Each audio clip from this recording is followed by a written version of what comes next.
Frank Lloyd Wright designed these houses with the objective of making them out of natural products and providing people an opportunity to be close with nature. Fairly simple structures, and yet one that was special, not like a cookie cutter house that everybody else had. My name's Brian Renz. My family and I are owners of the Frank Lloyd Wright, Bertha, and Saul Friedman House, also known as Toyhill, here in a community called Usonia, which is part of Pleasantville, New York. Usonia as a community started way back in the 40s when two architects in the city decided to be interested in a cooperative community. Frank Lloyd Wright assisted in this. He helped lay out the roads. He helped lay out plans for the properties.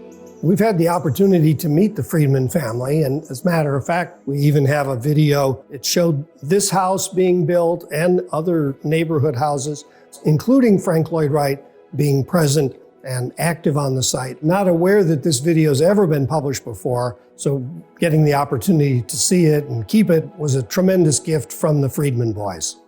The New Yorkers who were interested in the project were largely people from the city. So it was people both from Manhattan and from Brooklyn in particular. Because of the peculiar nature of the community and the fact that it had the cooperative ownership, it was a very novel concept at the time. People in the surrounding community are said to have referred to it instead of Usonia, that they referred to it as Insania.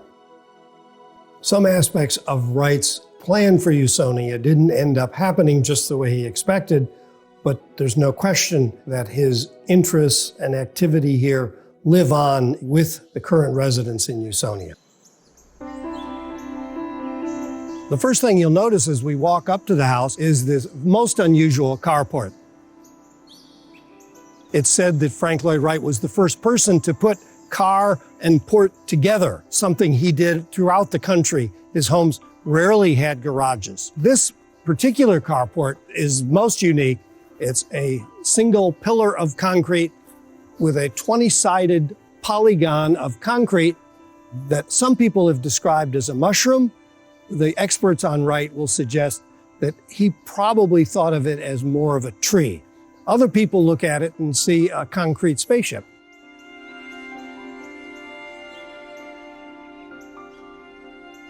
The geometry of the building is peculiar in that it's two cylinders. It's not exactly circles. It's a 20-side polygon, which is called an icosagon. And indeed, I did have to look that up. The main material of the house is concrete along with locally sourced stone. There are a number of quarries near here. So as we head down the stairs, I'll warn anybody who's over 6 feet to really watch their head. This is compression that Wright uses. It's a standard thing in virtually all of his buildings. So as we enter, we're still compressed. We can already see that there's massive natural stone, just like in the exterior, on the interior also. One of those things he'll do to make the inside much like the outside. Welcome to the main living area in the house. What I'm going to show you first is the geometric center of the first floor of the house. So this is the exact center of it, all the way down to the floor and up to the ceiling. We have radial lines in the floor that go along with the 20-sided polygon. Each section is 18 degrees. That's the geometry throughout the house. My daughter will irreverently call the house Pizza House. Everything in the house is laid out like a piece of pizza, and that includes the bedding upstairs. This little corner, this we call our library. Wright's idea on living determined very much how he designed the furniture and the built-ins. Very, very little furniture. Everything's built in. When I was speaking with the prior owner, his advice was only bring a toothbrush because there's no room for anything else.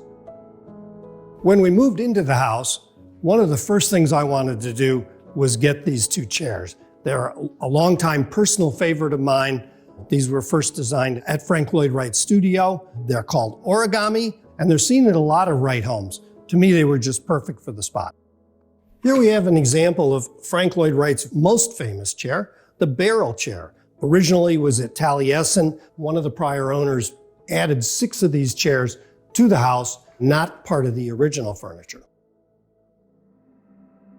These tables are red oak and they're original to the house. They have part of the geometry of each room built into the table. Next, we have a classic floor lamp from Taliesin. This was purchased by a prior owner. It's been here for at least 25 years. It's present in very many of the homes in our community, but especially in Frank Lloyd Wright properties. It's a very popular lamp.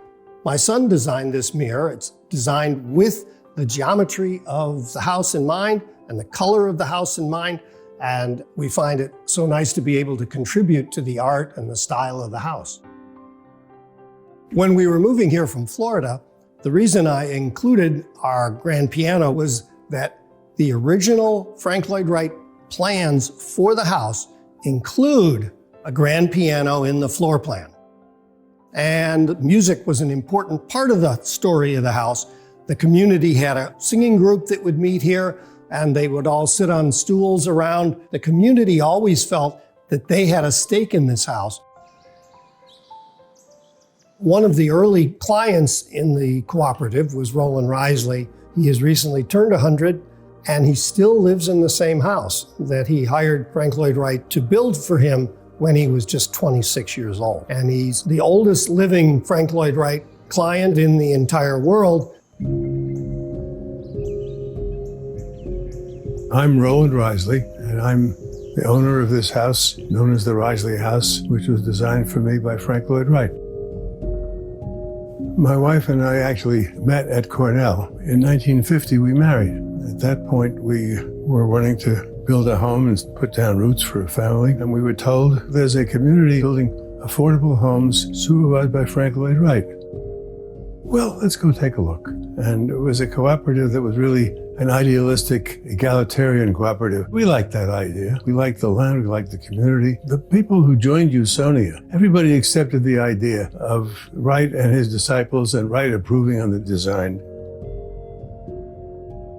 Now, it's not unusual for suburban families to sometimes form lifelong friendships, but for a whole community of people who grew up in this environment to continue to feel connected.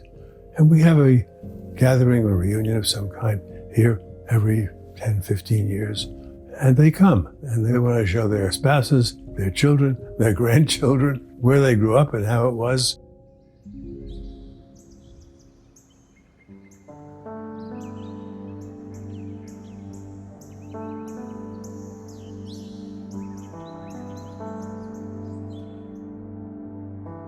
Heading back to the center of the room, we have this very unusual built-in concrete table. It's built into the foundation of the house. It's surrounded by the original ottomans and stools with a very comfy area for seating. Again, this is the geometric center of the house, and the wooden tables across the room can actually attach to this, where you can end up with seating for a banquet of 20 or more people.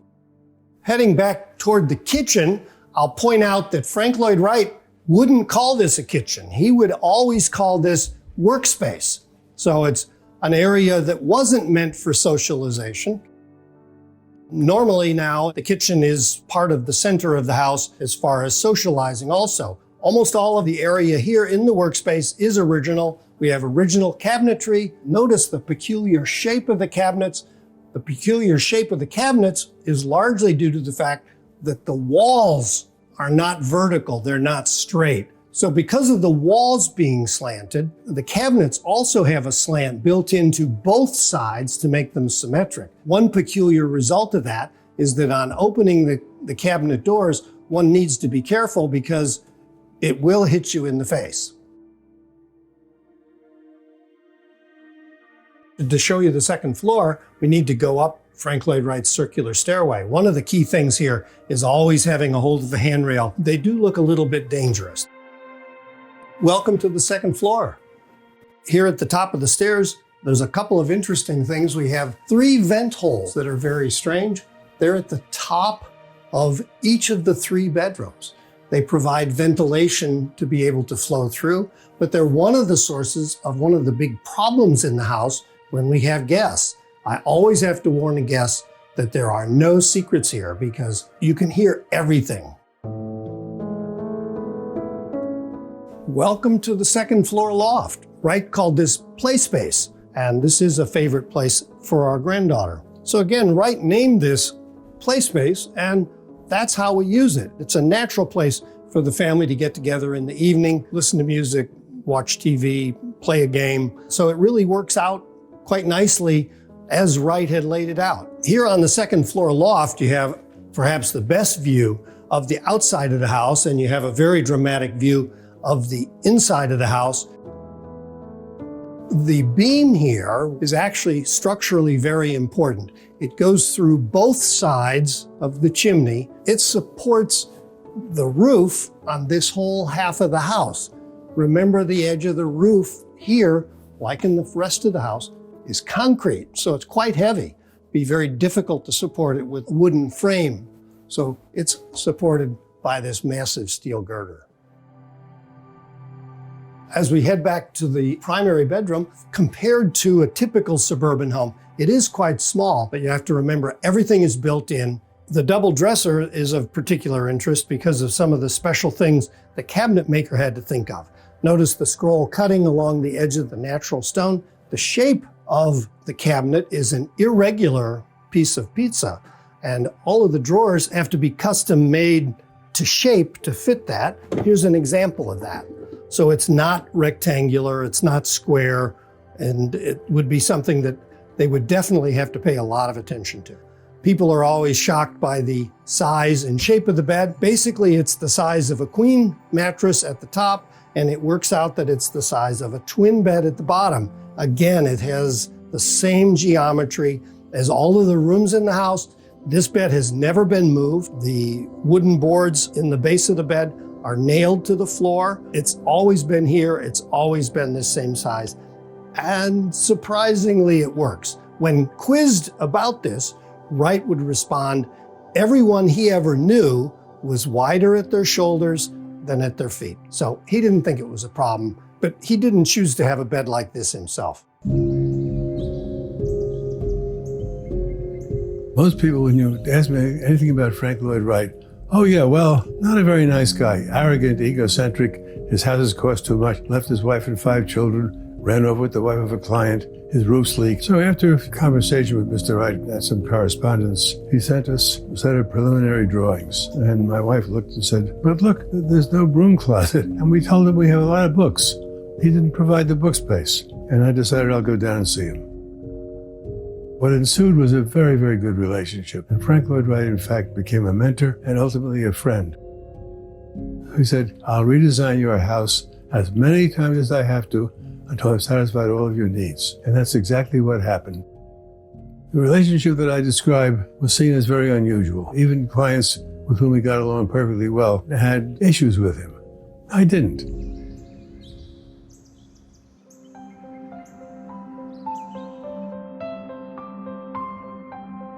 So welcome to the primary bathroom.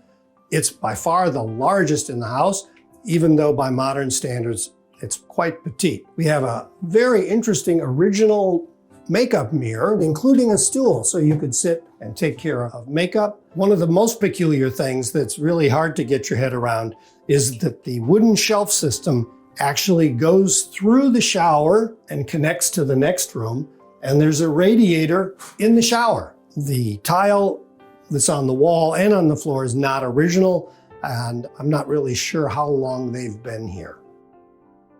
Next, we're going to head into the second bedroom. My daughter claims this as her space. So this is the original bunk bed. We took the bottom bunk bed and changed it into a larger bed, much like the primary bedroom. In this third bedroom, which is the second for the children, there was originally a bunk bed.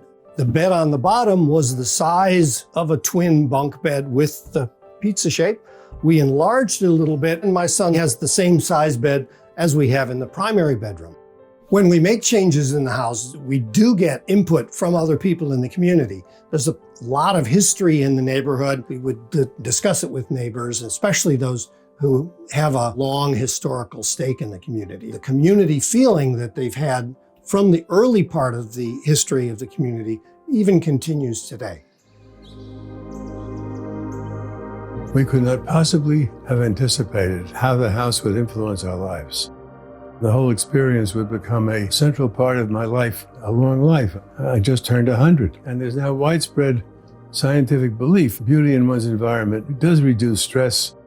I realized that not a day of my life that I fail to see something beautiful here. The light off the stone. I look at the grain of the wood. Little things that it's beautiful. The cooperative nature of the community back in the late 40s and the early 50s is hard to reproduce in modern America. There's no question about that. But here we still have much more than the normal commitment between residents.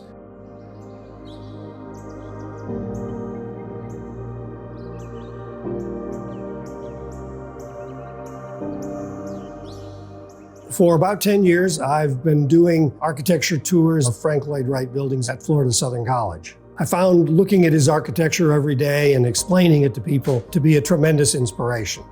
And now I get to live in this famous Frank Lloyd Wright home.